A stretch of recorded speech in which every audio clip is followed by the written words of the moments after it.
Praise the Lord. Hallelujah. കർത്താവിൽ എത്രയും സ്നേഹമുള്ള ദൈവമക്കളെ, തിരുവചനാഗ്നി ധ്യാനത്തിലേക്ക് ഒരിക്കൽ കൂടെ യേശു നാമത്തിൽ സ്വാഗതം ചെയ്യുന്നു. ഇന്ന് വചന ശുശ്രൂഷ നിർവഹിക്കുന്നത് ബഹുമാനപ്പെട്ട വർഗീസ് കുട്ടി ചെമ്മാശനാണ്, മലയിടംതുരുത്ത്. നമുക്ക് ചെമ്മാശനിലൂടെ നല്ല അഭിഷേകമുള്ള ദൂത് കേൾക്കാൻ വളരെ വിനയത്തോടെ ആഗ്രഹത്തോടെ പ്രാർത്ഥിച്ചുകൊണ്ടായിരിക്കാം. വിശുദ്ധ ലൂക്കോസിൻ്റെ സുവിശേഷം 11:13. അങ്ങനെ ദോഷികളായ നിങ്ങളുടെ മക്കൾക്ക് നല്ല ദാനങ്ങളെ കൊടുക്കാൻ അറിയുന്നുവെങ്കിൽ സ്വർഗസ്ഥനായ പിതാവ് തന്നോട് യാചിക്കുന്നവർക്ക് പരിശുദ്ധാത്മാവിനെ എത്രയധികമായി നൽകും. നമുക്ക് വിശുദ്ധ മാമോദീസായിൽ ആ പരിശുദ്ധാത്മാവിൻ്റെ അപരിമേയമായ ആ ശക്തി നമ്മളിൽ വന്ന് നിറഞ്ഞ് നമ്മുടെ ഉള്ളിൽ പരിശുദ്ധാത്മാവ് നമ്മെ നയിക്കുന്ന ഒരനുഭവത്തിലാണ്. എന്നാൽ എല്ലാവരും അത് അനുഭവിക്കുന്നുണ്ടോ? അറിഞ്ഞുകൂടാ. ദൈവമക്കളെ, ഒരു വ്യക്തി എന്ന രീതിയിൽ പരിശുദ്ധാത്മാവ് നമ്മോട് സംസാരിക്കും, നമ്മെ നയിക്കും. നമുക്ക് ആ സ്വരം കേൾക്കാനാകും. നീ ഇടത്തോട്ടോ വലത്തോട്ടോ തിരിയുമ്പോൾ പിന്നിൽ നിന്നൊരു സ്വരം കേൾക്കും, ഇതാണ് വഴി, ഇതിലേ പോവുക. ഇതാരാണ് ഈ നമ്മോട് സംസാരിക്കുന്നത്? പരിശുദ്ധാത്മാവാണ്. എല്ലാ കാര്യങ്ങളും പരിശുദ്ധാത്മാവിനോട് ആലോചന ചോദിച്ചുകൊണ്ട് നമ്മുടെ ഏറ്റവും പ്രിയ കൂട്ടുകാരനായി, ഹല്ലേലൂയ, ഈ ഭൂമിയിൽ മറ്റാരേക്കാൾ അധികം നമ്മെ സ്നേഹിക്കുന്ന പരിശുദ്ധാത്മാവിനെ നമ്മൾ സ്നേഹിച്ച് നമ്മുടെ ഉള്ളിലുള്ള പരിശുദ്ധാത്മാവ് ഉജ്ജ്വലിച്ച് കിട്ടാൻ ഇതാ വിശുദ്ധ ലൂക്കോസിന്റെ സുവിശേഷം 11:13 പറഞ്ഞിരിക്കുന്ന പോലെ നമുക്ക് പരിശുദ്ധാത്മാവേ, എൻ്റെ ഉള്ളിലുള്ള ആത്മാവേ, എന്നെ അഭിഷേകം ചെയ്യണമേ എന്ന് ആത്മാർത്ഥമായ ദാഹത്തോടെ ഈ ദിനങ്ങളിൽ നമ്മളായിരിക്കുന്നിടത്ത് ജോലി മേഖലയിലൊക്കെ നമുക്ക് ഇടയ്ക്കിടയ്ക്ക് ഉള്ളിൻ്റെ ഉള്ളിൽ പ്രാർത്ഥിച്ചുകൊണ്ടിരിക്കാം. പരിശുദ്ധാത്മാവ് നമ്മോട് സംസാരിക്കും. Praise the Lord. ആ സ്വരം കേട്ട് ജീവിതത്തെ ക്രമീകരിക്കുവാൻ സ്വർഗത്തിലെ ദൈവം ഇടയാക്കട്ടെ എന്ന് പ്രാർത്ഥിക്കുന്നു. ഇന്നത്തെ വചനക്കേൾവി അതിന് മുഖാന്തരമായി തീരട്ടെ എന്ന് ആത്മാർത്ഥമായി ദാഹത്തോടെ പ്രാർത്ഥിക്കുകയാണ്. എല്ലാവരും പരിശുദ്ധാത്മാവിൻ്റെ അതിശക്തമായ അഭിഷേകത്തിൽ നയിക്കപ്പെടാൻ കൊതിയോടെ ദാഹത്തോടെ പ്രാർത്ഥിക്കുന്നു. ഹല്ലേലൂയ.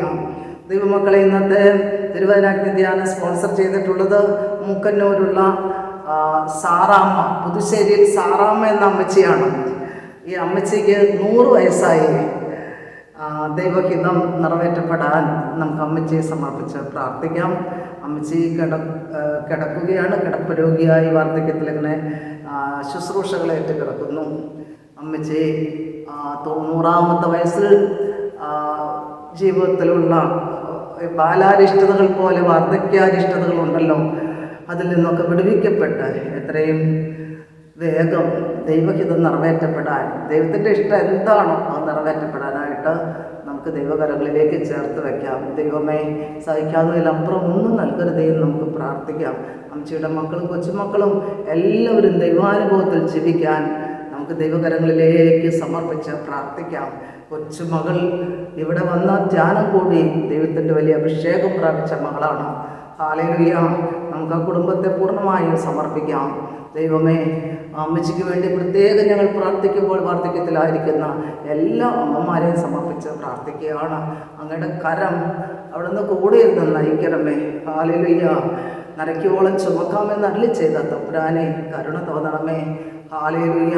അങ്ങയുടെ തലോടൽ ആ അമ്മച്ചി അനുഭവിക്കാനായി പ്രാർത്ഥിക്കുന്നു. ഹല്ലേലൂയ. യേശുവേ നന്ദി, യേശുവേ സ്തോത്രം. ദൈവമക്കളെ, നമുക്ക് ഈ മാസം 24, 25 തീയതികളിൽ പഠനാരംഭ ധ്യാനം നടക്കുകയാണ്. വെള്ളിയാഴ്ച രാവിലെ 8 മണിക്ക് ആരംഭിച്ച് ശനിയാഴ്ച വൈകുന്നേരം 5 മണിക്ക് തീരത്തക്ക വിധത്തിൽ ക്രമീകരിച്ചിരിക്കുന്നു. ആ ധ്യാനത്തിന് വേണ്ടി നിങ്ങൾ പ്രാർത്ഥിക്കണമേ. സാധിക്കുന്നിടത്തോളം 11 വയസ്സ് മുതൽ 19 വയസ്സുള്ള കുഞ്ഞുങ്ങളെ പറഞ്ഞയക്കണമേ എന്ന് വളരെ സ്നേഹത്തോടെ നിങ്ങളോട് പ്രാർത്ഥനയ്ക്കായി അപേക്ഷിക്കുകയാണ്. ഹല്ലേലൂയ. കുഞ്ഞുങ്ങളെ പറഞ്ഞു വിടാനും ഉദാസീനത കാണിക്കാതിരിക്കുക, പറഞ്ഞു വിടണമേ. ഹല്ലേലൂയ. ധ്യാന കേന്ദ്രത്തിലെ എല്ലാ ശുശ്രൂഷകളും നിങ്ങൾക്കറിയാം. എല്ലാം ഓർത്ത് പ്രാർത്ഥിക്കണമെന്ന് ഒരിക്കൽ കൂടെ നിങ്ങളോട് പറഞ്ഞുകൊണ്ട് നിർത്തുന്നു. ദൈവനാമം മാത്രം മഹത്വപ്പെടട്ടെ. പിതാവിനും പുത്രനും പരിശുദ്ധാത്മാവിനും സ്തുതി, ആദിയിലെ പോലെ എപ്പോഴും എപ്പോഴും എന്നേക്കും ഉണ്ടായിരിക്കട്ടെ. ആമീൻ. സെൻറ് തോമസ് ധ്യാന കേന്ദ്രത്തിൻ്റെ തിരുവചനാഗ്നി ധ്യാനത്തിലേക്ക് ഏവർക്കും സ്വാഗതം. പ്രിയമുള്ളവരെ, ഇന്ന് അല്പസമയം ചിന്തിക്കുവാനായിട്ട് തിരഞ്ഞെടുത്തിരിക്കുന്ന ധ്യാനഭാഗം പരിശുദ്ധാത്മാവിന് വേണ്ടി കാത്തിരിക്കുക എന്ന വിഷയത്തെ ആസ്പദമാക്കിയാണ്. നമ്മുടെ കർത്താവിൻ രക്ഷകനുമായ യേശുക്രിസ്തു മരിച്ചു ഉയർത്തതിന് ശേഷം 40 ദിവസം തന്നെ ശിഷ്യന്മാർക്ക് പ്രത്യക്ഷപ്പെട്ടു. ഒപ്പം തന്നെ അവരോടൊപ്പം ഭക്ഷണത്തിനിരിക്കുമ്പോൾ കൽപ്പിച്ചു, നിങ്ങൾ ജെറുസലേം വിട്ടു പോകരുത്, എന്നിൽ നിന്ന് നിങ്ങൾ കേട്ട പിതാവിൻ്റെ വാഗ്ദാനം കാത്തിരിക്കുവിൻ. അപ്പോസ്തല പ്രവർത്തനം 1-ാം അധ്യായം 1 മുതൽ 11 വരെ വാക്യങ്ങൾ വായിക്കുമ്പോൾ നമുക്ക് വ്യക്തമായി മനസ്സിലാകുന്ന കാര്യമാണത്. അതുകൊണ്ട് കാത്തിരിപ്പിൻ്റെ ദിനങ്ങളെന്ന് സഭ നമ്മളെ പഠിപ്പിക്കുന്നത്. സഭയിൽ പരിശുദ്ധാത്മാവിന് വേണ്ടി, അതിൻ്റെ പരിശുദ്ധാത്മാവിൻ്റെ ശക്തമായ പ്രവർത്തനങ്ങൾക്ക് വേണ്ടി പ്രാർത്ഥനയോടെ ഇരിക്കുന്നതിനാണ് കാത്തിരിപ്പെന്ന് പറയുന്നത്. എന്നാൽ പ്രിയമുള്ളവരെ, കാത്തിരിക്കുന്നതിന് മുമ്പായിട്ട് ഒരു കാര്യം നമ്മൾ അറിഞ്ഞിരിക്കുന്നത് നല്ലതാണ്. നമുക്ക് നൽകപ്പെട്ട പരിശുദ്ധാത്മാവിനെ തിരിച്ചെടുക്കരുത് എന്ന് പ്രാർത്ഥിച്ചിട്ട് ശേഷം നമ്മൾ ശക്തിപ്പെടുത്തണമേ, ബലപ്പെടുത്തണമേ എന്ന് പറഞ്ഞ് കാത്തിരിക്കുന്നതായിരിക്കും നല്ലത്. ദാവീദിൻ്റെ പ്രാർത്ഥനയിൽ എങ്ങനെയാണ് ദാവീദ് പ്രാർത്ഥിക്കുന്നത്? നിന്റെ പരിശുദ്ധാത്മാവിനെ തിരികെ എടുക്കരുത്. ദൈവത്തിൻ്റെ ഹൃദയത്തിനിണങ്ങിയവനെന്നും ദൈവത്തിൻ്റെ ഇഷ്ടദാസനെന്നൊക്കെ ദൈവം തന്നെ സാക്ഷ്യപ്പെടുത്തിയിട്ടുള്ള ദാവീദ് ചില മോഹങ്ങളിൽപ്പെട്ട് വലിയ തെറ്റ് ചെയ്ത സമയത്ത് പ്രവാചകനിലൂടെ ആ തെറ്റ് ദാവീദ് ചെയ്തു എന്ന് ചൂണ്ടിക്കാണിക്കുമ്പോൾ താൻ ചെയ്ത തെറ്റ് ദൈവത്തിന് ബോധ്യമായി, ദൈവം അറിഞ്ഞു എന്ന്, തന്നിലുള്ള അഭിഷേകം ദൈവം തിരിച്ചെടുക്കുമെന്നും ഭയപ്പെട്ടുകൊണ്ട് പ്രാർത്ഥിക്കുന്ന പ്രാർത്ഥനയാണ്. പ്രിയമുള്ളവർ, അതുപോലെ പരിശുദ്ധ സഭയിൽ നമുക്കും ദൈവത്തിൻ്റെ പരിശുദ്ധാത്മാവിനെ മാമോദീസായിലൂടെ നമ്മളിലേക്ക് ധാരാളമായി ചൊരിഞ്ഞു. ആ ലഭിച്ച പരിശുദ്ധാത്മാവിനെ നമ്മൾ വേണ്ടവണ്ണം നമ്മുടെ വളർച്ചയിൽ പരിശുദ്ധാത്മാവിനെ വേണ്ടവണ്ണം നമുക്ക് ദുഃഖിപ്പിക്കാതെ നമ്മുടെ കൂട്ടത്തിൽ കൊണ്ടു നടക്കാനോ നമുക്ക് നേർവഴി നയിച്ച് തരണമേ എന്ന് പ്രാർത്ഥിക്കുവാനോ കഴിയാതെ നമ്മൾ ഈ ലോകമോഹങ്ങളിൽപ്പെട്ട് പല പ്രാവശ്യവും ദൈവത്തിൽ നിന്ന് അകന്നുപോയി. ഇപ്പോൾ പലപ്പോഴും നമ്മുടെ പ്രാർത്ഥന പരിശുദ്ധാത്മാവിനെ അയച്ച് ദൈവഹിതം അറിഞ്ഞ് പ്രവർത്തിക്കുവാൻ കൃപ നൽകണമേ എന്നായിരിക്കണമെന്നില്ല. നമ്മൾക്ക് നഷ്ടപ്പെട്ടു പോയ ലോക സൗഭാഗ്യങ്ങൾ തിരികെ കിട്ടണമേ എന്നുള്ള പ്രാർത്ഥനയിലായിരിക്കാം നമ്മളായിരിക്കുന്നത്. അപ്പോൾ കാത്തിരിക്കുക എന്ന് പറയുന്നത് മറ്റെല്ലാം ഉപേക്ഷിച്ച്, മറ്റെല്ലാ ചിന്തകളും വെടിഞ്ഞ് ഉന്നതമായ എന്തിനു വേണ്ടിയാണ് നമ്മൾ ഇരിക്കുന്നതെന്നുള്ള ബോധമാണ് നമുക്ക് വേണ്ടത്. ഉന്നതത്തിൽ നിന്ന് ശക്തി ലഭിക്കുന്നവരെ നിങ്ങൾ ജെറുസലേം വിട്ടു പോകരുതെന്നാണ് പറയുന്നത്, യേശു പറഞ്ഞിരിക്കുന്നത്. അപ്പോൾ നമ്മൾ ശരിക്കും പറഞ്ഞാൽ ഈ ലോക കാര്യങ്ങളിൽ വ്യാപൃതരായി ഓടി നടക്കുമ്പോൾ എങ്ങനെ ലഭിക്കുമെന്ന വിചാരം വേണം. എന്നിട്ട് കാത്തിരിപ്പ് എന്ന് പറയുന്നത് സത്യത്തിൽ നമ്മളുടെ ഒരു എന്താ പറയുന്നത്, ലോക വ്യാപാരങ്ങളെല്ലാം ഒതുക്കി വെച്ച് അധിക കാര്യങ്ങളിലേക്ക്, ലോകത്തിലെ അധിക കാര്യങ്ങളിലേക്ക് വ്യാപരിക്കാതെ ദൈവികമായ കാര്യങ്ങളിൽ ഊന്നൽ കൊടുത്തിരിക്കുന്നതായിരിക്കാം നല്ലത്. അപ്പം അതുകൊണ്ട് നമുക്ക് കാത്തിരിപ്പ് എന്ന് പറയുന്നത് ശക്തി പകരണമേ, കൂടുതൽ ബലം തരണമേ, ദൈവ ചൈതന്യത്തോടു കൂടി ഭൂമിയിൽ ജീവിക്കുവാൻ, യേശുവിൻ്റെ സാക്ഷിയായി നിൽക്കുവാൻ കൂടുതൽ ബലം തരണമേ എന്ന് നമുക്ക് പ്രാർത്ഥിക്കാം. കാരണം ഈ പരിശുദ്ധാത്മാവ് ദൈവം തന്നെയാണ്. ഹല്ലേലൂയ. ഈ പരിശുദ്ധാത്മാവ് ദൈവം തന്നെയാകിയാൽ ആ ദൈവത്തോട് നമ്മൾ സംയോജിക്കുവാൻ, ഒന്നായി തീരുവാൻ നമ്മൾ ആഗ്രഹിക്കുകയാണ്. നമുക്കതുകൊണ്ട് പ്രിയമുള്ളവരെ, ഒരു വാക്കിങ്ങനെ പ്രാർത്ഥിച്ച് പരിശുദ്ധാത്മാവിൻ്റെ ഈ ആഗമനത്തിനു വേണ്ടി നമ്മൾ തന്നെ പൂർണ്ണമായി സമർപ്പിക്കാം. നിത്യനും വാഴ്ത്തപ്പെട്ടവനുമായ സ്വർഗീയ പിതാവേ, ഈ നല്ല സമയത്തിനായി നന്ദിയോടെ സ്തുതിക്കുന്നു, സ്തോത്രം ചെയ്യുന്നു. പരിശുദ്ധാത്മാവിനാൽ ഞങ്ങളെ ബലപ്പെടുത്തണമേ, ശക്തിപ്പെടുത്തണമേ. മാമോദീസയിലൂടെ ഞങ്ങൾക്ക് ലഭിക്കപ്പെട്ട പരിശുദ്ധാത്മാവിനെ ഞങ്ങളിൽ നിന്ന് തിരികെ എടുക്കാതെ അതിനെ ജ്വലിപ്പിച്ച് അതിനെ ശക്തിപ്പെടുത്തി അധിക ബലം തന്നുകൊണ്ട് ഞങ്ങളെ നയിക്കണമേ എന്ന് പ്രാർത്ഥിക്കുന്നു. പരിശുദ്ധാത്മാവിൻ്റെ കൃപകളും വരങ്ങളും ദാനങ്ങളും ഞങ്ങളിൽ ധാരാളമായി വർഷിക്കണമേ. ധാരാളമായി ചൊരിയണമേ. നിത്യം പിതാവും പുത്രനും പരിശുദ്ധാത്മാവുമായ സർവേശ്വര എന്നേക്കും ആമീൻ. Hallelujah, hallelujah, hallelujah. ദൈവമേ നന്ദി, ദൈവമേ സ്തോത്രം, ദൈവമേ ആരാധന. പ്രിയമുള്ളവരെ, ഞാൻ നിങ്ങളെ അനാഥരായി വിടുകയില്ല എന്ന് യോഹന്നാന്റെ സുവിശേഷം 14-ാം അധ്യായത്തിൻ്റെ 16-18 വാക്യങ്ങൾ നമ്മൾ വായിക്കുകയാണ്. അപ്പം നമ്മൾക്ക് അനാഥത്വമില്ലാതിരിക്കുവാൻ, നമുക്ക് എന്തൊക്കെ ഉണ്ടായാലും നമ്മൾ പല സന്ദർഭങ്ങളിലും ഏകനാകുന്നു, ശൂന്യനാകുന്നു, ദരിദ്രനാകുന്നു, ജീവിതത്തെ തന്നെ വെറുക്കുന്നു. അപ്പോൾ ലോകത്തിൽ എന്തൊക്കെ ഉണ്ടായാലും നമ്മൾ ചില സന്ദർഭങ്ങളിൽ അനാഥനാകുന്നു എന്നുള്ള യാഥാർത്ഥ്യം മനസ്സിലാക്കണം. ഒറ്റപ്പെട്ടു പോകുന്ന അനുഭവം. അപ്പോൾ ഇവിടെ ഞാൻ നിങ്ങളെ അനാഥരായി വിടുകയില്ല എന്ന് പറയുമ്പോൾ ഈ പരിശുദ്ധാത്മാവിനെ നമുക്ക് വാഗ്ദാനം ചെയ്യുകയാണ്. അപ്പോസ്തല പ്രവർത്തനം 5-ാം അധ്യായത്തിൻ്റെ 3-4 വാക്യങ്ങൾ നമ്മൾ വായിക്കുമ്പോൾ പരിശുദ്ധാത്മാവിനെതിരെ കളവ് പറഞ്ഞു അനന്യാസ് സഫീറായും. എന്നാൽ പത്രോസ്ലീഹ പറയുന്നത്, നീ വ്യാജം പറഞ്ഞത് മനുഷ്യനോടല്ല ദൈവത്തോടാണെന്നാണ്. 2 കൊരിന്ത്യർ 3:17 പറയുന്നു, കർത്താവ് ആത്മാവാണ് എന്ന് പറഞ്ഞാൽ ദൈവം തന്നെയാണ് ഈ പരിശുദ്ധാത്മാവ്.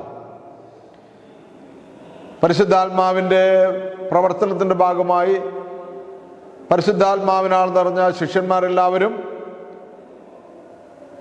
ആ കൂടിയ സമൂഹം മുഴുവൻ തങ്ങളുടെ സ്വത്തുക്കളും വസ്തുക്കളെല്ലാം സ്വന്തമെന്ന് കരുതാതെ എല്ലാവർക്കുമായി പങ്കുവച്ച് ദാരിദ്ര്യം അനുഭവിക്കുന്നവരില്ലാത്ത ഒരു സമൂഹത്തെ സൃഷ്ടിച്ചപ്പോൾ ആ സമൂഹത്തിൽ ചേരണമെന്ന ആഗ്രഹം അനന്യാസും സഫീറായിക്കും ഉണ്ടായി എന്നുള്ളത് സത്യം. പക്ഷെ അവർ ആ സമൂഹത്തിൽ ചേരുവാൻ വേണ്ടി തങ്ങളുടെ വസ്തുക്കളെല്ലാം വിറ്റുവെങ്കിലും അവരൊരു അവകാശം സ്വന്തമായിട്ടെടുത്തു.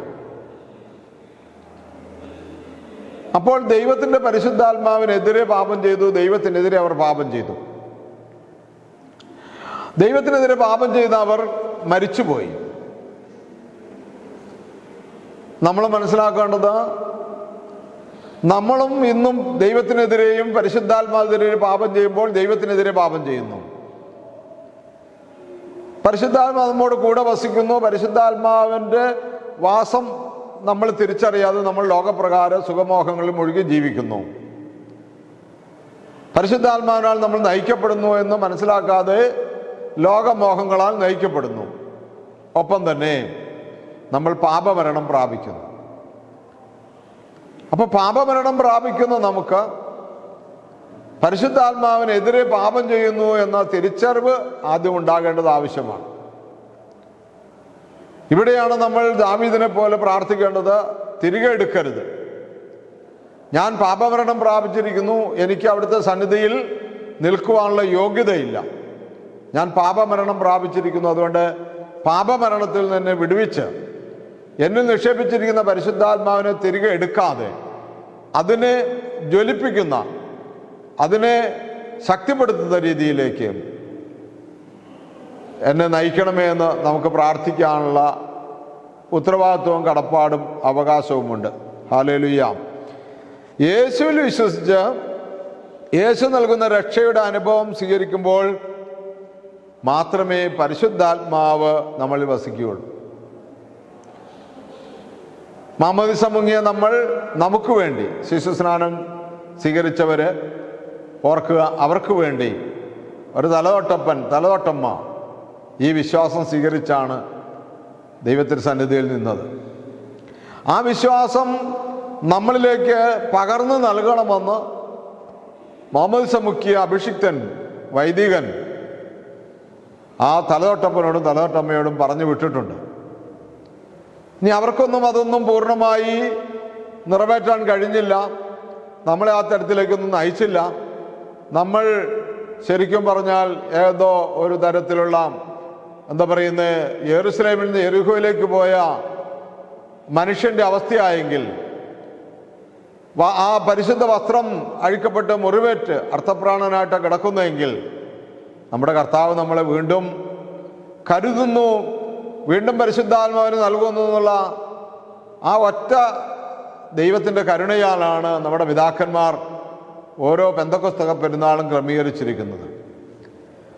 ഓരോ പെന്തക്കോസ്ത പെരുന്നാളിലും നമ്മൾക്ക് പറ്റിയ വീഴ്ചകൾ ഏറ്റുപറഞ്ഞ് നമ്മൾ അനുദപിച്ച് അവൻ്റെ പീഡാനുഭവത്തെയും കഷ്ടാനുഭവത്തെയും സ്മരിച്ചുകൊണ്ട് ക്രൂശിക്കപ്പെട്ട ക്രിസ്തുവിനോടുകൂടെ മാമോദിസ സ്വീകരിച്ച നമ്മളും ക്രൂശിക്കപ്പെട്ടു എന്ന് ധ്യാനിച്ചുകൊണ്ട് വീണ്ടും ജനനത്തിൻ്റെ പരിശുദ്ധാത്മാവിൻ്റെ അഭിഷേകത്താൽ പരിശുദ്ധ മാമോദിസ സ്വീകരിക്കുന്നു. ആ സ്വീകരിച്ച മാമോദിസായെ, ആ സ്വീകരിച്ച കൃപാവരത്തെ, ആ സ്വീകരിച്ച പരിശുദ്ധാത്മാവിനെ, ആ സ്വീകരിച്ച സ്നാനത്തെ വീണ്ടും ഉജ്ജ്വലിപ്പിക്കുകയാണ് ഓരോ പെന്തക്കോസ്ത പെരുന്നാളിലൂടെയും. ദൈവത്തിൻ്റെ പരിശുദ്ധനാമം മഹത്വപ്പെടട്ടെ പ്രിയമുള്ളവരെ. അങ്ങനെ ആ പരിശുദ്ധാത്മാവിലൂടെ നമ്മൾ വീണ്ടും ശക്തി പ്രാപിക്കുകയാണ്.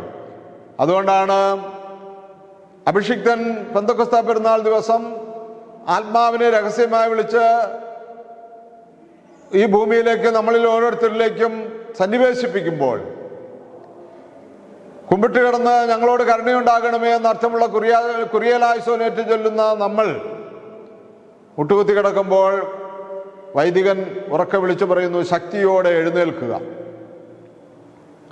ആത്മബലത്തോടെ എഴുന്നേൽക്കാനാണ് പറയുന്നത്. മുട്ടുകുത്തി കിടക്കുന്ന നമ്മളുടെ ശരീരം ബലഹീനമാണെങ്കിലും നമ്മൾക്ക് ഒരുപാട് പ്രയാസങ്ങൾ, മനസ്സിൻ്റെ ഭാരങ്ങൾ, ശാരീരിക അവശതകളൊക്കെ ഉണ്ടെങ്കിലും അഭിഷിക്തനിലൂടെ ആഹ്വാനം ചെയ്യുകയാണ്, ശക്തിയോടെ എഴുന്നേൽക്കുക. തുടർന്ന് നമ്മളെ വിശുദ്ധീകരിച്ച വെള്ളം തളിച്ച് ശുദ്ധീകരിക്കുകയാണ്. ഒരു തുള്ളി വെള്ളമെങ്കിലും ശരീരത്തിന്മേൽ വീഴാത്ത ആരും തന്നെ ഉണ്ടാകുകയില്ല. അപ്പോൾ ഒരു നവീകരണമാണ്, ഒരു പുതുക്കമാണ്. പ്രിയമുള്ള, എപ്പോഴാണത് ലഭിക്കുന്നതെന്ന് ചോദിച്ചാൽ ഈ 10 ദിവസം അപ്പോസ്തലന്മാർ യെരുശലേമിൽ കാത്തിരുന്നത് പോലെ നമ്മളും ഈ ഒരു വലിയ അഭിഷേകത്തിന് വേണ്ടി കാത്തിരുന്നുകൊണ്ടാണ് ഈ അഭിഷേകം സ്വീകരിക്കുന്നത്. ഹല്ലേലൂയ, ദൈവത്തിൻ്റെ അതിപരിശുദ്ധ നാമം മഹത്വപ്പെടട്ടെ. അപ്പോൾ യേശു ക്രിസ്തുവിൽ വിശ്വസിച്ച യേശു നൽകുന്ന സൗജന്യ രക്ഷയുടെ അനുഭവം സ്വീകരിക്കുമ്പോൾ പരിശുദ്ധാത്മാവ് അവനിൽ വസിച്ച് അവന് ആത്മീയ ജീവിതം പ്രദാനം ചെയ്യുന്നു. അപ്പോസ്തല പ്രവർത്തന 2-ാം അധ്യായത്തിൻ്റെ 38-39 വാക്യങ്ങൾ നമ്മൾ വായിക്കുന്നു. പത്രോസ് പറഞ്ഞു, നിങ്ങൾ പശ്ചാത്തപിക്കുവിൻ. അപ്പോൾ പരിശുദ്ധാത്മാവിനെ നമ്മളിലേക്ക് വരുവാൻ, പരിശുദ്ധാത്മാവ് നമ്മളിൽ നിറയുവാൻ, പരിശുദ്ധാത്മാവ് നമ്മൾ ബലപ്പെടുവാൻ ഒന്നാമത്തെ ചിന്ത പശ്ചാത്തപിക്കണം. ചെയ്തു പോയ തെറ്റുകളെ ഓർക്കണം, അനുദപിക്കണം. പാപമോചനത്തിനായി എല്ലാവരും യേശുവിൻ്റെ നാമത്തിൽ സ്നാനം സ്വീകരിക്കുവിൻ, പരിശുദ്ധാത്മാവിൻ്റെ ദാനം നിങ്ങൾക്ക് ലഭിക്കും. ഈ വാഗ്ദാനം നിങ്ങൾക്കും നിങ്ങളുടെ സന്താനങ്ങൾക്കും വിദൂരസ്ഥർക്കും നമ്മുടെ ദൈവമായ കർത്താവ് തൻ്റെ അടുക്കിലേക്ക് വിളിക്കുന്ന എല്ലാവർക്കും ഉള്ളതാണ്.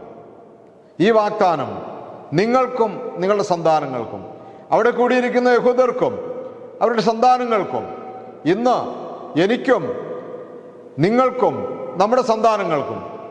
അതുകൊണ്ട് പ്രിയമുള്ളവരെ, ശിശുസ്നാനത്തെക്കുറിച്ച് എന്തെങ്കിലുമൊക്കെ തെറ്റിദ്ധാരണകൾ പരത്തുന്നവരോട് നമുക്കൊന്ന് പറയാനുള്ളൂ, ഈ വാഗ്ദാനം സന്താനങ്ങൾ ഉൾപ്പെടെയുള്ളവർക്കാണ്. അറിവും ബോധം ഉണ്ടായിട്ട് മാത്രമെന്ന് ചിന്തിക്കേണ്ട, നിങ്ങൾക്കും നിങ്ങളുടെ സന്താനങ്ങൾക്കുള്ളതാണ്. നമ്മുടെ പിതാക്കന്മാർ ക്രമീകരിച്ച ശിശുസ്നാനം തെറ്റാണെന്ന് പഠിപ്പിക്കുന്നവരോട് നമുക്ക് അവരോട് പറയാം, ഈ വാഗ്ദാനം നിങ്ങൾക്കും നിങ്ങളുടെ സന്താനങ്ങൾക്കുള്ളതാണ്. കൂടാതെ കൃപയ്ക്കും ന്യായപ്രമാണത്തിനും വിധേയമല്ലാതെ അകന്നു നിൽക്കുന്ന ഏതൊരാൾക്കും, വിജാതീയർക്കും ഈ കൃപയിലേക്ക്, ഈ പരിശുദ്ധാത്മാവിൻ്റെ അഭിഷേകത്തിലേക്ക് വരാൻ ദൈവം ആഹ്വാനം ചെയ്യുന്നുണ്ട്. അതുകൊണ്ടാണ് പത്രോസ് അപ്പോസ്തലൻ പറഞ്ഞത്, അങ്ങനെ വിദൂരസ്ഥരായവർക്കും ലഭിക്കുന്നു എന്നുള്ളത്. എന്ന് പറഞ്ഞാൽ ദൈവത്തിന് മുഖപക്ഷമില്ല. അപ്പോസ്തല പ്രവർത്തനം 10 വായിക്കുന്നു, കൊർന്നേലിയോസിൻ്റെ വീട്ടിൽ, വിജാതീയനായ കൊർന്നേലിയോസിൻ്റെ വീട്ടിൽ അവൻ്റെ പ്രാർത്ഥനകളും ദാനധർമ്മങ്ങളും കേട്ടപ്പോൾ ദൈവം സ്വർഗത്തിൽ നിന്ന് പത്രോസിനെ വിളിച്ചു വരുത്തി സ്വർഗത്തിൽ നിന്ന് അഭിഷേകം കൊടുത്തു, പരിശുദ്ധാത്മാവിനെ അവന് കൊടുത്തു. അതുകൊണ്ട് പരിശുദ്ധാത്മാവിൻ്റെ പ്രവർത്തനങ്ങൾ നമ്മുടെ വ്യക്തി ജീവിതത്തിൽ എങ്ങനെയാണെന്ന് നമുക്ക് ഒന്ന് ധ്യാനിക്കാം, ഒന്ന് ചിന്തിക്കാം. ഒന്ന്, റോമ ലേഖനം 8:14 പറയുന്നു, നാം ദൈവത്തിൻ്റെ മക്കളാണെന്ന് ഈ ആത്മാവ് നമ്മുടെ ആത്മാവിനോട് ചേർന്ന് സാക്ഷ്യപ്പെടുത്തുന്നു. ഹല്ലേലൂയ. പ്രിയമുള്ളവരെ, നാം ദൈവത്തിൻ്റെ മക്കളാണ്. നാം ഇനി ലോകത്തിൻ്റെതോ ജഡസംബന്ധമായ മക്കളല്ല, ദൈവത്തിൻ്റെ മക്കളാണെന്ന് എപ്പോഴും പരിശുദ്ധാത്മാവ് നമ്മളെ ഓർപ്പിക്കുന്നു. അപ്പം നമുക്ക് തെറ്റിൽ നിന്ന് പിന്മാറി നന്മയുടെ പൂർണ്ണതയിൽ ജീവിക്കുവാനായിട്ട് കഴിയും. സാധാരണ നമ്മുടെയൊക്കെ വീടുകളിൽ മക്കൾ തെറ്റ് ചെയ്യുമ്പോൾ പലപ്പോഴും നന്നായി ജീവിച്ച മാതാപിതാക്കന്മാരുടെ മക്കളാണെങ്കിൽ ഉപദേശിക്കുന്നത് നമ്മൾ കേട്ടിട്ടില്ലേ, നീ നല്ലൊരു പിതാവിൻ്റെ നല്ലൊരു മാതാവിൻ്റെ മകനല്ലേ മകളല്ലേ, നീ ഇങ്ങനെ ചെയ്യാൻ പാടുണ്ടോ, നിൻ്റെ കുടുംബത്തിൻ്റെ അന്തസ്സ് കളയാൻ പാടുണ്ടോ എന്ന് ചോദിക്കുന്നത് പോലെ തന്നെ ദൈവത്തിൻ്റെ മക്കളായ നമ്മൾ തെറ്റിലേക്ക് പോകാൻ പാടില്ല എന്ന ഒരു തിരിച്ചറിവ്, ഒരു ഓർമ്മ എപ്പോഴും പരിശുദ്ധാത്മാവ് നൽകിക്കൊണ്ടിരിക്കുന്നു. രണ്ടാമത്തെ കാര്യം, അവൻ നമ്മളെ ഉപദേശിക്കുന്നു എന്നാണ് യോഹന്നാൻ പറയുന്നത്. യോഹന്നാൻ 14:26. എന്നാൽ എൻ്റെ നാമത്തിൽ പിതാവായിരിക്കുന്ന സഹായകനായ പരിശുദ്ധാത്മാവ് എല്ലാ കാര്യങ്ങളും നിങ്ങളെ പഠിപ്പിക്കുകയും ഞാൻ നിങ്ങളോട് പറഞ്ഞിട്ടുള്ളതെല്ലാം നിങ്ങളെ അനുസ്മരിപ്പിക്കുകയും ചെയ്യും. നല്ലൊരു വിശുദ്ധ ജീവിതം നയിക്കുവാൻ ഈ പരിശുദ്ധാത്മാവ് നമ്മളെ സഹായിക്കുന്നുവെന്ന്. കർത്താവ് നമ്മളെ പഠിപ്പിച്ച കാര്യങ്ങൾ അനുസ്മരിപ്പിക്കുന്നു, ഓർപ്പിക്കുന്നു, പിന്നെ എല്ലാ കാര്യങ്ങളും പഠിപ്പിക്കുകയും ചെയ്യുന്നു. അപ്പോൾ അവൻ നമ്മളെ സ്ഥിരം നിത്യം ഉപദേശിച്ച് നയിക്കുന്നു എന്നുള്ളതാണ്. റോമാലേഖനം 8:14 നമ്മളിങ്ങനെ വായിക്കുന്നത്, ദൈവാത്മാവിനാൽ നയിക്കപ്പെടുന്നവരെല്ലാം ദൈവത്തിൻ്റെ മക്കളാണ്. ആ ദൈവത്തിൻ്റെ മക്കളാണെന്നുള്ളൊരു വഴികാട്ടി നമുക്കെപ്പോഴും സ്ഥിരമായി വഴി പറഞ്ഞു തരുന്നയാളാണ് പരിശുദ്ധാത്മാവ്. ഗലാത്യ ലേഖനം 5-ാം അധ്യായത്തിൻ്റെ 16 മുതലും 15-ാമത്തെ വാക്യം 25 വരെ വാക്യങ്ങൾ നമ്മൾ വായിക്കുമ്പോൾ, ആത്മാവിനെ അനുസരിച്ച് നടപ്പിൻ, എന്നാൽ നിങ്ങൾ ജഡത്തിൻ്റെ മോഹം നിവർത്തിക്കുകയില്ല എന്ന് പറയുന്നു. അപ്പോൾ അവൻ ദൈവത്തിന് പ്രസാദകരമായ ജീവിതം നയിക്കാൻ നമ്മളെ സഹായിക്കുന്ന ആളാണ് ദൈവത്തിൻ്റെ പരിശുദ്ധാത്മാവ്, അല്ലെങ്കിൽ ദൈവം തന്നെയായ പരിശുദ്ധാത്മാവ്. റോമാലേഖനം 8-ാം അധ്യായത്തിൽ നമ്മളെ പഠിപ്പിക്കുന്നു 8:26, പ്രാർത്ഥിക്കുവാൻ നമ്മളെ സഹായിക്കുന്നു. എന്ത് പ്രാർത്ഥിക്കണം, എങ്ങനെ പ്രാർത്ഥിക്കണമെന്ന് നമുക്ക് അറിഞ്ഞുകൂടാ. നിങ്ങൾ ഈ വചനം വായിച്ചു നോക്കണം. പ്രാർത്ഥിക്കാൻ നമ്മളെ സഹായിക്കുന്നു 8:26 റോമർ. ഇന്ന് നമ്മൾ പ്രാർത്ഥിക്കുമ്പോൾ പിതാക്കന്മാർ എഴുതി വെച്ച പ്രാർത്ഥനയാണേലും നമ്മൾ സ്വയം പ്രേരിതമായിട്ട് രൂപപ്പെടുത്തിയിട്ടുള്ള പ്രാർത്ഥനയായാലും പ്രാർത്ഥിക്കാൻ നമുക്ക് പ്രാർത്ഥിക്കുന്നതും പ്രാർത്ഥിച്ചത് എന്താണെന്ന് മനസ്സിലാക്കുകയും ചെയ്യണമെങ്കിൽ ഈ പരിശുദ്ധാത്മാവിൻ്റെ സഹായം വേണം. ഇവിടെ പ്രാർത്ഥിക്കുന്നതിന് മുമ്പ് പരിശുദ്ധാത്മാവെ എന്നെ പ്രാർത്ഥിക്കാൻ പഠിപ്പിക്കണമേ, ഞാൻ പറഞ്ഞത് എന്താണെന്ന് എനിക്ക് തന്നെ ബോധ്യപ്പെടുത്തി തരണമേ എന്ന് പ്രാർത്ഥിക്കണം. നമ്മൾ പരിശുദ്ധാത്മാവിനോട് പ്രാർത്ഥിക്കണം. മറ്റൊന്ന്, റോമർ 8:21 പറയുന്നു, നമ്മുടെ ശരീരങ്ങൾക്ക് ജീവൻ നൽകുന്നു. യേശുക്രിസ്തുവിൻ്റെ ശരീരത്തെ ഉയർപ്പിച്ചവൻ നമ്മുടെ ശരീരത്തെ ഉയർപ്പിക്കുന്നു എന്നാണ് ആ ഭാഗം നമ്മളോട് പറയുന്നത്. അപ്പോസ്തല പ്രവൃത്തി 1:8, 2:14 മുതൽ 40 വരെ വായിക്കുമ്പോൾ യേശുക്രിസ്തുവിനെ സാക്ഷിക്കുവാനുള്ള വരം നൽകുന്നു. ഹല്ലേലൂയ. പരിശുദ്ധാത്മാവ് നമ്മൾക്ക് നൽകുന്ന അനുഗ്രഹങ്ങളാണ് ഇപ്പോൾ ഞാൻ നിങ്ങളോട് പറഞ്ഞുകൊണ്ടിരിക്കുന്നത്. യേശുക്രിസ്തുവിനെ സാക്ഷിക്കുവാനുള്ള ധൈര്യവും ശക്തിയും നൽകുന്നു. കാരണം നിങ്ങൾ ലോകമെങ്ങും എൻ്റെ സാക്ഷികളാകുവിനെന്ന് പറയുന്നു, യേശു പറഞ്ഞിരിക്കുന്നതാണ്. അത് നമ്മൾ സ്വീകരിച്ചേ പറ്റും. 1 കൊരിന്ത്യർ 2:9-10 വാക്യങ്ങൾ നമ്മൾ വായിക്കുമ്പോൾ ദൈവവചനം ആഴത്തിൽ പഠിക്കുവാൻ നമ്മെ സഹായിക്കുന്നു. ഹല്ലേലൂയ. ദൈവത്തിൻ്റെ വചനത്തിൻ്റെ ആഴവും നീളവും വീതിയൊക്കെ നമ്മളെ പഠിപ്പിക്കുന്നു.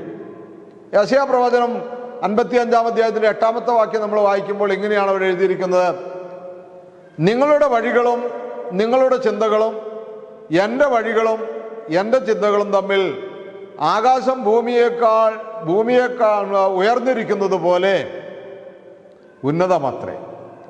മനുഷ്യരായ നമ്മളുടെ വഴികളും നമ്മളുടെ ചിന്തകളും ദൈവത്തിൻ്റെ വഴികളും ദൈവത്തിൻ്റെ ചിന്തകളും ആകാശം ഭൂമിയേക്കാൾ ഉയർന്നിരിക്കുന്നത് ഉന്നതമാണ്. അപ്പോൾ ഇത്രയും ഡിസ്റ്റൻസ്, ഇത്രയും അകലം ദൈവത്തിൻ്റെ വഴികളിലും ദൈവത്തിൻ്റെ ചിന്തകളിലും നമുക്ക് ഉണ്ടെങ്കിൽ, ഇത്രയും അകലമുണ്ടെങ്കിൽ, യോഹന്നാൻ്റെ 1-ാം ലേഖനം 2:6 പറയുന്നു, അവനിൽ വസിക്കുന്നു എന്ന് പറയുന്നവൻ അവൻ നടന്ന അതേ വഴിയിലൂടെ നടക്കേണ്ടിയിരിക്കുന്നു എന്ന് പറയുമ്പോൾ എങ്ങനെ സാധിക്കും നമുക്കത്? തീർച്ചയായിട്ടും പ്രിയപ്പെട്ടവരെ ആലോചിക്കണം. അവനിൽ വസിക്കുന്നു എന്ന് പറയുന്നവൻ അവൻ നടന്ന അതേ വഴിയിലൂടെ നടക്കേണ്ടിയിരിക്കുന്നു എന്ന് 1 യോഹന്നാൻ 2:6 പറയുമ്പോൾ നമുക്കത് സാധ്യമാക്കി തരുന്നത് പരിശുദ്ധാത്മാവാണ്. കാരണം ഞാൻ പോകുന്നത് നിങ്ങൾക്ക് നല്ലത്, ഞാൻ പോയി കഴിഞ്ഞാൽ മറ്റൊരു സഹായകനെ നിങ്ങൾക്ക് അയച്ചു തരും എന്ന് കർത്താവ് അരുളി ചെയ്തിരിക്കുന്നു. ആ സഹായൻ വന്നു കഴിയുമ്പോൾ, ആ സത്യാത്മാവ് വന്നു കഴിയുമ്പോൾ നിങ്ങളെ സത്യത്തെക്കുറിച്ചും നീതിയെക്കുറിച്ചും ഞാൻ വീണ്ടും വരാനിരിക്കുന്നതുകൊണ്ട് ന്യായവിധിയെക്കുറിച്ച് നിങ്ങളെ ബോധ്യപ്പെടുത്തും. ഇപ്പൊ പരിശുദ്ധാത്മാവൊക്കെ മധ്യസ്ഥനാണ്, പരിശുദ്ധാത്മാവ് നമുക്ക് അഭിഭാഷകനാണ്. കാരണം നാം എന്ത് പറയണം, അധികാരികളുടെ മുമ്പിൽ നിൽക്കുമ്പോൾ പോലും എന്ത് പറയണം, എങ്ങനെ പറയണമെന്ന് നിങ്ങൾ സങ്കടപ്പെടേണ്ട. പരിശുദ്ധാത്മാവ് നിങ്ങളെ ആ സമയത്ത് എല്ലാ കാര്യങ്ങളും ഓർപ്പിക്കും. ഇപ്പൊ പരിശുദ്ധാത്മാവ് നമുക്ക് അഭിഭാഷകനാണ്, പരിശുദ്ധാത്മാവ് നമുക്ക് കാര്യസ്ഥനാണ്, പരിശുദ്ധാത്മാവ് നമ്മുടെ ജീവിതത്തെ നിയന്ത്രിക്കുന്നവനാണ്, പരിശുദ്ധാത്മാവ് നമുക്ക് എല്ലാമാണ്. വളരെ വ്യക്തമായ ഒരു നല്ല ക്രൈസ്തവ ജീവിതം നയിക്കുവാൻ പരിശുദ്ധാത്മാവ് നമ്മളെ എല്ലാ അർത്ഥത്തിലും സഹായിക്കുന്നു. മാത്രമല്ല, റോമാലേഖനം 5-ാം അധ്യായത്തിന്റെ 5-ാമത്തെ വാക്യത്തിൽ ഇങ്ങനെ പറയുന്നു, നമുക്ക് വലിയ ദൈവ സ്നേഹാനുഭവം ഉണ്ടാകുന്നു.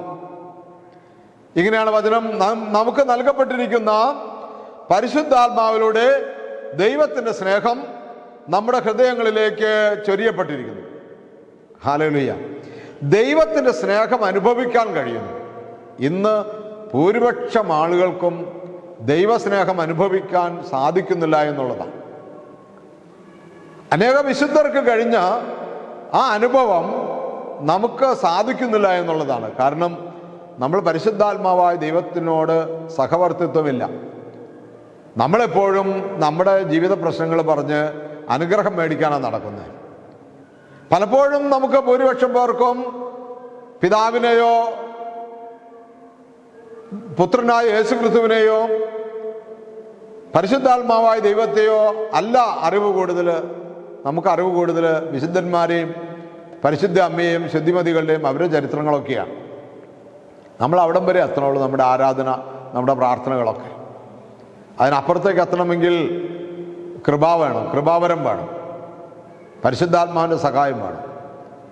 അതുകൊണ്ട് പ്രിയമുള്ളവരെ, യോഹന്നാൻ 15:5 എന്നെ കൂടാതെ നിങ്ങൾക്കൊന്നും ചെയ്യാൻ സാധ്യമല്ല എന്ന് അരുളി ചെയ്ത യേശു തന്നെ പറയുകയാണ്, ഞാൻ പോകുന്നത് നിങ്ങൾക്ക് നല്ലത്, ഞാൻ പോകുന്നതിൽ നിങ്ങൾക്ക് ദുഃഖമുണ്ടെങ്കിലും ആ ദുഃഖം സന്തോഷമായി മാറും. ആ സന്തോഷം എങ്ങനെയാണ്? ദൈവം വാഗ്ദാനം ചെയ്തിരിക്കുന്ന പരിശുദ്ധാത്മാവിനെ എന്നിലൂടെ നിങ്ങൾക്ക് അയച്ചു തരുന്നു. Hallelujah, hallelujah. അതുകൊണ്ട് ദൈവസ്നേഹത്തിൻ്റെ വലിയ കുത്തൊഴുക്ക് നമ്മളിൽ ഉണ്ടായിട്ട് നമ്മൾ വലിയ ദൈവസ്നേഹം അനുഭവിക്കുന്നു എന്നുള്ളതാണ്. വീണ്ടും എസെക്കിയേൽ പ്രവചനം 36-ാം അധ്യായത്തിൻ്റെ 26 മുതൽ നമ്മൾ വായിക്കുമ്പോൾ ഇങ്ങനെയാണ്. 36-ാം അധ്യായത്തിൻ്റെ 26, 27 വചനങ്ങൾ നമ്മൾ വായിക്കുമ്പോൾ, ഞാൻ നിങ്ങളെ ശുദ്ധജലം തളിക്കും, ഞാൻ നിങ്ങളുടെ മേൽ ശുദ്ധജലം തളിക്കും, നിങ്ങളുടെ എല്ലാ മാലിന്യങ്ങളിൽ നിന്നും നിങ്ങളെ ശുദ്ധീകരിക്കപ്പെടും, സകല വിഗ്രഹങ്ങളിൽ നിന്നും ഞാൻ നിർമ്മലരാക്കും. എല്ലാ മാലിന്യങ്ങളിൽ നിന്നും ദൈവം നമ്മളെ ശുദ്ധീകരിക്കും, എല്ലാ വിഗ്രഹങ്ങളിൽ നിന്നും നിർമ്മലരാക്കും. ദൈവത്തെ മാത്രമേ ആരാധിക്കൂ, തൃത്വത്തെ മാത്രമേ ആരാധിക്കൂ. ബാക്കിയുള്ള സകല കാര്യങ്ങൾ നമ്മളെ ഈ പരിശുദ്ധാത്മാവ് വിടുവിക്കും. ഒരു പുതിയ ഹൃദയം ഞാൻ നിങ്ങൾക്ക് നൽകും. ഒരു പുതിയ ചിന്ത, ഒരു പുതിയ ധ്യാനം, ഒരു പുതിയ ജീവിതാനുഭവം ഈ പരിശുദ്ധാത്മാവോട് നമുക്ക് നൽകും. ഒരു പുതിയ ഹൃദയം എന്ന് പറഞ്ഞാൽ അവിടെ ഉദ്ദേശിക്കുന്നത് ഹൃദയം മാറ്റിവെക്കൽ ശസ്ത്രക്രിയ പോലെ അല്ല. അത് ഹൃദയത്തിലെ തിന്മപ്പെട്ട വിചാരങ്ങളും തിന്മപ്പെട്ട ധ്യാനങ്ങളും തിന്മപ്പെട്ട ചിന്തകളെല്ലാം മാറ്റി പുതിയ ചിന്തകൾ ക്രിസ്തുവിലും ദൈവത്തിലും പരിശുദ്ധാത്മാവിലും അവിടുത്തെ പരിശുദ്ധന്മാരിലും ശുദ്ധിമതികളിലുമൊക്കെയുള്ള പുതിയ ചിന്തകൾ, പുതിയ ധ്യാനങ്ങൾ കൊണ്ട് നമ്മുടെ ഹൃദയം നിറയും. ഒരു പുതിയ ഹൃദയം ഞാൻ നിങ്ങൾക്ക് നൽകും. ഒരു പുതു ചൈതന്യം നിങ്ങളിൽ ഞാൻ നിക്ഷേപിക്കും. നിങ്ങളുടെ ശരീരത്തിൽ നിന്ന് ശിലാഹൃദയം എടുത്തു മാറ്റി മാംസള ഹൃദയം നൽകും. എൻ്റെ ആത്മാവിനെ ഞാൻ നിങ്ങളിൽ നിവേശിപ്പിക്കും. നിങ്ങളെ എൻ്റെ കൽപ്പനകൾ കാക്കുന്നവരും നിയമങ്ങൾ പാലിക്കുന്നതിൽ ശ്രദ്ധയുള്ളവരുമാക്കും. നിങ്ങളുടെ പിതാക്കന്മാർക്ക് ഞാൻ കൊടുത്ത ദേശത്ത് നിങ്ങൾ വസിക്കും. നിങ്ങൾ എൻ്റെ ജനവും ഞാൻ നിങ്ങളുടെ ദൈവവുമായിരിക്കും. 29-ാമത്തെ വാക്യം, എല്ലാ അശുദ്ധിയിൽ നിന്നും നിങ്ങളെ ഞാൻ മോചിപ്പിക്കും. ധാന്യങ്ങൾ സമൃദ്ധമായി ഉണ്ടാകാൻ ഞാൻ കൽപ്പിക്കും. നിങ്ങളുടെ ഇടയിൽ ഇനിമേൽ ഞാൻ പട്ടിണി വരുത്തുകയില്ല. പട്ടിണി മൂലമുള്ള അപകീർത്തി ഇനി ഒരിക്കലും നിങ്ങൾ ജനതകളുടെ ഇടയിൽ സഹിക്കാതിരിക്കേണ്ടതിന് ഞാൻ നിങ്ങളുടെ വൃക്ഷങ്ങളുടെ ഫലങ്ങളും വയലുകളിലെ വിളവുകളും സമൃദ്ധമാക്കും. അപ്പോൾ നിങ്ങളുടെ ദുർമാർഗങ്ങളും ദുഷ്പ്രവൃത്തികളും നിങ്ങൾ ഓർക്കുകയും നിങ്ങളുടെ തെറ്റുകളെയും നിന്ദ്യമായ പ്രവൃത്തികളെക്കുറിച്ച് നിങ്ങളോട് തന്നെ വെറുപ്പ് തോന്നുകയും ചെയ്യും. ഈ ഭാഗം നിങ്ങൾ ശ്രദ്ധിച്ച് വായിച്ച് ധ്യാനിക്കുക. ഭൗതികമായ സമൃദ്ധി നൽകുന്ന ദൈവം. അപ്പോൾ പരിശുദ്ധാത്മാവിനാൽ നമ്മൾ നയിക്കപ്പെടുമ്പോൾ, പരിശുദ്ധാത്മാവ് മാമോദീസാല കിട്ടിയ ദൈവാത്മാവ് നമ്മളിൽ കത്തി ജ്വലിക്കുമ്പോൾ, നമ്മൾ ലോകത്തിൻ്റെ അശുദ്ധിയിൽ നിന്ന് മാറുന്നു എന്ന് മാത്രമല്ല, ലോകത്തിൻ്റെ തിന്മകളിൽ നിന്ന് നമ്മൾ മോചിക്കപ്പെട്ടു എന്ന് മാത്രമല്ല, വിശുദ്ധ ജീവിതം നയിക്കുന്നു. ഒപ്പം തന്നെ നമുക്ക് ആവശ്യമായ എല്ലാ അനുഗ്രഹ സമൃദ്ധികളും ദൈവം തരുന്നു.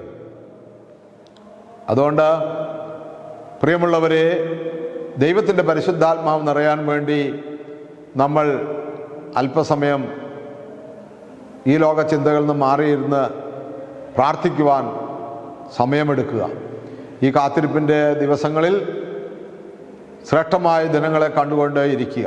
കാരണം എന്താണെന്ന് ചോദിച്ചാൽ, പ്രിയമുള്ളവരെ, നമുക്കറിയാം, കോഴിമുട്ട അടയിരിക്കുമ്പോൾ, കോഴിയെ അടവയ്ക്കുമ്പോൾ അതിന് ഇത്ര ദിവസം കഴിയുമ്പോൾ മുട്ട വിരിയുന്നു. കോഴി അതിനകത്ത് അലംഭാവം കാണിച്ച് കോഴി അങ്ങോട്ടും ഇങ്ങോട്ടൊക്കെ ഇടയ്ക്ക് എഴുന്നേറ്റ് പോയാൽ, നമ്മുടെ മാതാപിതാക്കന്മാർക്ക് ചെയ്തത് നമ്മുടെ കുഞ്ഞുനാൾ കണ്ടിട്ടുണ്ട്. കോഴിയെ പിടിച്ചു കൊണ്ടുവന്ന് വീണ്ടും ഇരുത്തുന്നു. അല്ലെങ്കിൽ കോഴി അത് ശ്രദ്ധിക്കാതെ വരുമ്പോൾ എല്ലാം നഷ്ടപ്പെട്ടു, ചിലത് വിരിഞ്ഞു ചിലത് വിരിഞ്ഞില്ല എന്ന് പറഞ്ഞുകൊണ്ട് മാതാപിതാക്കന്മാർ പരാതി പറയുന്നത് കേൾക്കാനായിട്ട് നമുക്ക് കഴിയും. അപ്പം കുഞ്ഞുങ്ങളെ വിരിയിക്കണമെന്നുള്ള കോഴിയുടെ ഉത്തരവാദിത്വം വലുതാണ്. നമ്മളിൽ നന്മയുണ്ടാകണമെന്നുള്ള ആഗ്രഹം ദൈവം നമ്മളിൽ രൂപപ്പെടുത്തിയാലും നമുക്ക് താല്പര്യമില്ല എങ്കിൽ സാധ്യമല്ല. അതുകൊണ്ട് നമ്മൾ ലോകവ്യാപാരങ്ങളിൽപ്പെട്ട് തിക്കിലും തിരക്കിലൊക്കെ പെട്ട് ദൈവമേ രക്ഷിക്കണമേ എന്ന് പറഞ്ഞ് പ്രാർത്ഥിക്കുന്ന മാത്രമല്ല, ധ്യാനം കൂടാനും പ്രാർത്ഥിച്ച് ഏകാന്തതയിലിരിക്കാനും ദൈവത്തെ സ്തുതിച്ച് ആരാധിക്കുവാനൊക്കെ സമയം കണ്ടെത്തണം. വീട്ടിലൊക്കെ ഇരുന്ന് പ്രാർത്ഥിക്കുമ്പോൾ, കുടുംബ പ്രാർത്ഥന നടത്തുമ്പോൾ അല്പനേരം ദൈവത്തെ സ്തുതിച്ച് ആരാധിച്ച് പരിശുദ്ധാത്മാവിൻ്റെ കൃപാവരത്താൽ നിറഞ്ഞ് പ്രാർത്ഥിക്കുവാനായിട്ട് നമുക്ക് കഴിയണം. അതിന് ദൈവം നമ്മളെ എല്ലാ രീതിയിലും ഒരുക്കട്ടെ എന്ന് പ്രാർത്ഥിക്കുന്നു. ദൈവത്തിൻ്റെ പരിശുദ്ധാത്മാവ് നമ്മളിൽ നിറയട്ടെ. നമുക്ക് എങ്ങനെ കണ്ണുകളടച്ച് പ്രാർത്ഥിക്കാം. നല്ലവനും സർവശക്തനും കാരുണ്യവാനുമായ സ്വർഗീയ പിതാവേ, ഈ നല്ല സമയത്തിനായി നന്ദി പറയുന്നു, സ്തുതിക്കുന്നു. അല്പസമയം ഞങ്ങൾക്ക് പരിശുദ്ധാത്മാവിൻ്റെ ആഗമനത്തെയും അതിൻ്റെ കൃപാവരങ്ങളെയും ധ്യാനിക്കുവാൻ സഹായിച്ചതിനായി, പരിശുദ്ധാത്മാവിൽ നിന്ന് ഞങ്ങൾക്ക് ഇന്ന നടപടിക്രമങ്ങൾ ഞങ്ങളുടെ ജീവിതത്തിലുണ്ട് എന്ന് കേൾക്കുവാനായി കഴിഞ്ഞതിൽ നിന്നെ ഞങ്ങൾ സ്തുതിക്കുന്നു, സ്തോത്രം ചെയ്യുന്നു, മഹത്വപ്പെടുത്തുന്നു. ഹല്ലേലൂയ. ഞങ്ങൾ അത്യധികമായി അവിടുന്ന് സ്നേഹിക്കുന്നുണ്ടല്ലോ ദൈവമേ. ഞങ്ങൾ ലോകപ്രകാരം പല തെറ്റുകളും പല പോരായ്മകളും കുറ്റങ്ങളും എല്ലാം ഞങ്ങളുടെ ജീവിതത്തിൽ ഞങ്ങൾ ചെയ്തിട്ടുണ്ട്. അവിടുത്തെ അഭിഷിക്തനായ ദാവീദിനെ പോലെ ഞങ്ങളും പ്രാർത്ഥിക്കുന്നു, അങ്ങയുടെ പരിശുദ്ധാത്മാവിനെ ഞങ്ങൾ ഇന്ന് തിരികെ എടുക്കരുതേ. അപ്പോൾ ഞാൻ അതിക്രമക്കാരെ നിന്റെ വഴി പഠിപ്പിക്കും, പാപികളിലേക്ക് തിരിയും. ദൈവമേ, അവിടുത്തെ പുത്രനും ഞങ്ങളുടെ രക്ഷകനുമായ യേശു ക്രിസ്തുവിൻ്റെ നല്ല സാക്ഷിയായി നിൽക്കുവാൻ, പാപത്തെ വിട്ട് പരിശുദ്ധാത്മാവിനാൽ ദൈവരാജ്യത്തിൻ്റെ സന്താനമായി നിൽക്കുവാൻ കൃപ നൽകണമേ. മാമോദീസായോട് നൽകപ്പെട്ട പരിശുദ്ധാത്മാവിനെ ജ്വലിപ്പിക്കുവാൻ ഞങ്ങൾക്ക് കൃപ നൽകണമേ എന്ന് പ്രാർത്ഥിക്കുന്നു. ചേർന്ന് നമുക്ക് നമ്മളെ തന്നെ സമർപ്പിക്കാം. രണ്ടുപേരി പാടി നമുക്ക് ദൈവത്തെ ആരാധിക്കാം. ദൈവാരൂപിയേ സ്നേഹജ്വാലയായി സ്വർഗത്തിൽ നിന്നും നീ വരും, അഗ്നിനാളമായി നവ്യജീവനായി ഞങ്ങളിൽ വന്നു വാണിടും. സ്ലീഹന്മാരിൽ നിറഞ്ഞ പോൽ ശക്തിയേകി നയിക്കണേ. സ്ലീഹന്മാരിൽ നിറഞ്ഞ പോൽ ശക്തിയേകി നയിക്കണേ.